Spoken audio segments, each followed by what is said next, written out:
और अब डीएनए के अंत में आपके लिए काम की बात। कहते हैं अच्छे काम के लिए अच्छी नीयत का होना जरूरी है, और अगर आप पूरी निष्ठा से समाज के लिए अपना योगदान देते हैं तो उससे बड़ी संतुष्टि कोई और नहीं हो सकती। डॉक्टर सुभाष चंद्रा हर हफ्ते अपने अनुभव से समाज को जागरूक और प्रेरित करने का काम करते हैं। इस बार डीएससी शो में युवाओं के लिए सीखने के लिए बहुत कुछ है।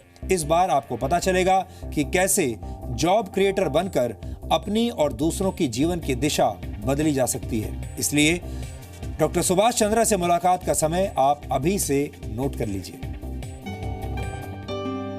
ये शो बहुत पसंद है और बहुत ही इनोवेटिव तरीके से ये कंसीव किया गया है। जो उन्होंने पीपल्स अभियान चलाया है, ये मूवमेंट चलाया है, इसमें कि हम लोग भी शामिल हैं, सब लोग आते हैं, अपना अपना एक्सपीरियंस बताते हैं। तो that is how it become a very special and very valuable show which is called doctor Subhash Chandra show.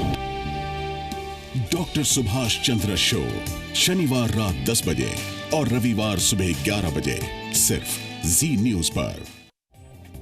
और अब आखिर में आज के इतिहास पर नजर डालते हैं। सन 1900 में आज ही के दिन भारतीय स्वतंत्रता सेनानी बिरसा मुंडा की रांची की एक जेल में संदिग्ध परिस्थितियों में मौत हो गई थी। ब्रिटिश सरकार ने तब कहा था कि बिरसा मुंडा की मौत कॉलेरा की वजह से हुई है, जबकि असलियत में बिरसा मुंडा के शरीर में कॉलेरा के लक्षण नहीं पाए गए थे। मौत के वक्त बिरसा मुंडा की उम्र लगभग 25 वर्ष थी। उन्होंने वर्ष 1895 में लगान माफी के लिए अंग्रेजों के विरुद्ध मोर्चा खोल दिया था और इसीलिए उन्हें गिरफ्तार करके 2 साल के लिए जेल में डाल दिया गया था और फिर सन 1900 में उन्हें दोबारा गिरफ्तार कर लिया गया। हम आपको यह भी बता दें कि बिरसा मुंडा का चित्र भारतीय संसद के सेंट्रल हॉल में भी लगा हुआ है। लाल बहादुर शास्त्री ने आज ही के दिन वर्ष 1964 में देश के दूसरे प्रधानमंत्री के रूप में शपथ ली थी। प्रधानमंत्री बनने से पहले 1952 में वो देश के तीसरे रेल मंत्री भी बने थे। शास्त्री जी को काशी विद्यापीठ की तरफ से शास्त्री की उपाधि मिली थी, लेकिन बाद में ये उपाधि उनके नाम के साथ ही जुड़ी रही।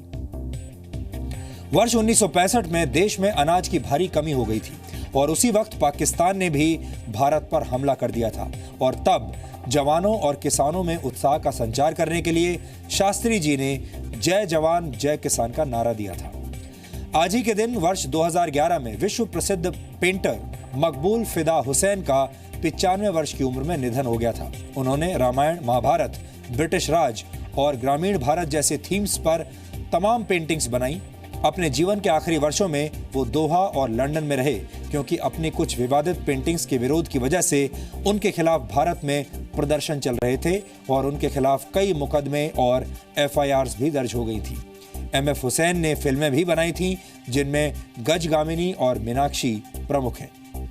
19वीं सदी के सर्वश्रेष्ठ उपन्यासकारों में से एक चार्ल्स डिकेंस का निधन आज ही के दिन सन 1870 में हुआ था।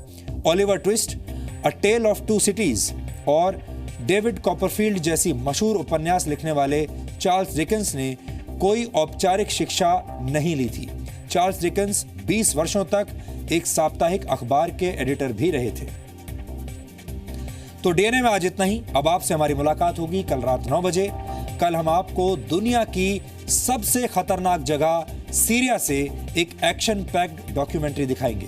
तब तक आप खुश रहिए, सुरक्षित रहिए और अपनी सेहत का ख्याल रखिए। नमस्कार।